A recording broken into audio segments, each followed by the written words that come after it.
Google, ils nous ont complètement chamboulé notre calendrier. D'habitude, on a les previews d'Android environ au mois de février, au mois de mars, et puis on a celle après d'Apple du côté d'iOS au mois de juin. Et ça arrive jusqu'à la fin de l'été, et en août-septembre, on a nos nouvelles versions d'Android et d'iPhone, on a nos mises à jour, on est tout content.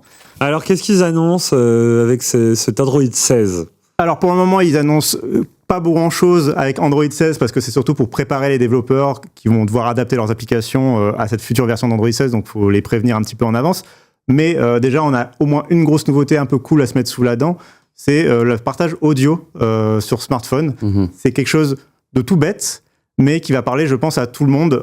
Ok, donc, et là, alors... Est-ce que tu aurais des petites prédictions au-delà de Auracast, hein, c'est ça c'est basé sur le standard Auracast. Ouais. Voilà, au-delà du son du coup partagé, qu'est-ce que qu'on pourrait attendre de cet Android 16 ? Alors c'est une très bonne question, j'avoue que nos OS sont tellement complexes, ça paraît difficile d'imaginer les choses. Il y aura probablement une intégration, on l'imagine, plus profonde de Gemini et de l'IA générative encore dans l'Android pour encore faire plus de choses, etc.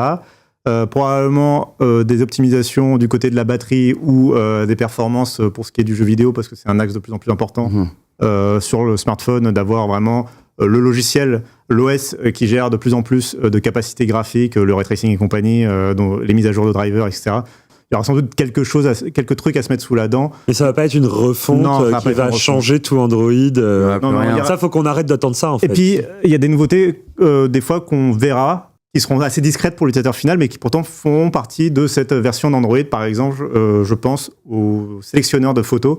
C'est un truc tout bête, mais avec Android 16, vous aurez l'intégration plus profonde du sélectionneur de photos de Google directement dans les applications. Donc par exemple, dans Instagram, quand je veux sélectionner une photo, ce sera le sélectionneur de photos d'Android et plus forcément celui d'Instagram.